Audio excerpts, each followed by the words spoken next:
2018-19 school year, the research team of the SMF farm researched into phosphorus placement with peas, and what they found was that in Saskatchewan, it was recommended to put no more than 15 pounds of P2O5 with the seed, but the Alberta recommendation was 30.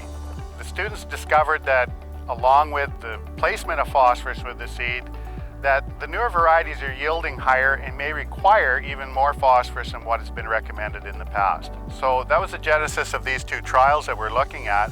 Today what we were analyzing on these particular fields is looking at how these various treatments affected the nodulation of the plants, and we were scoring them today. What we're finding is that the nodulation, when it comes to phosphorus that's placed with the seed, that our 15 to 30 pounds, both last year and this year, are showing that they probably have a slightly better nodulation in and around the crown and with more clusters. When it comes to the amount of phosphorus that's being applied, where 15 pounds is seed placed applied, we are still seeing some nodulation differences, whereas the higher rates of overall phosphorus see better overall nodulation scores. So here we are going to discuss about the three parameters that we are observing in these plots.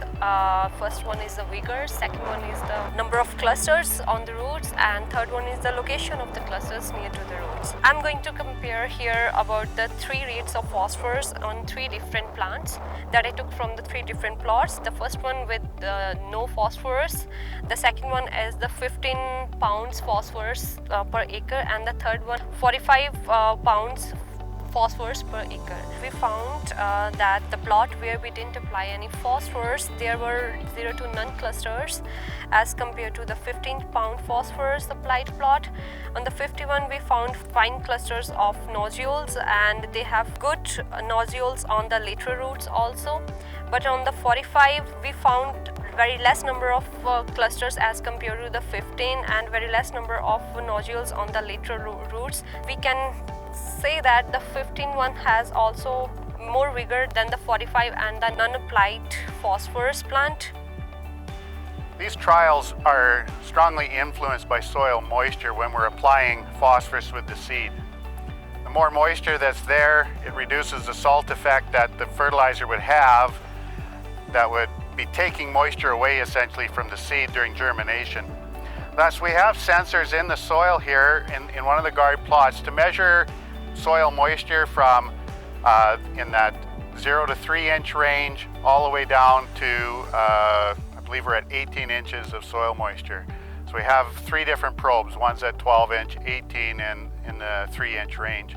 This will allow us to corroborate whether or not the moisture that we got during seeding and during the germination phase had a strong effect on the seed place phosphorus.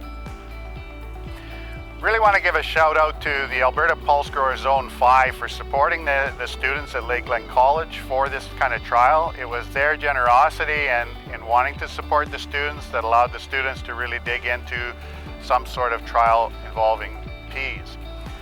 The Alberta Pulse Growers also has a program of field scale trials called Plot to Field.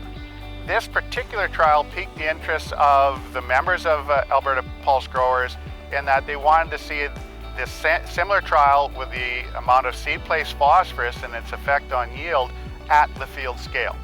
So it was like a little feather in the cap for our students that they also came up with a program or a trial that interested farmers enough that they wanted to see it in their own fields, and the Plot to Field has been doing that for the last 2 years as well.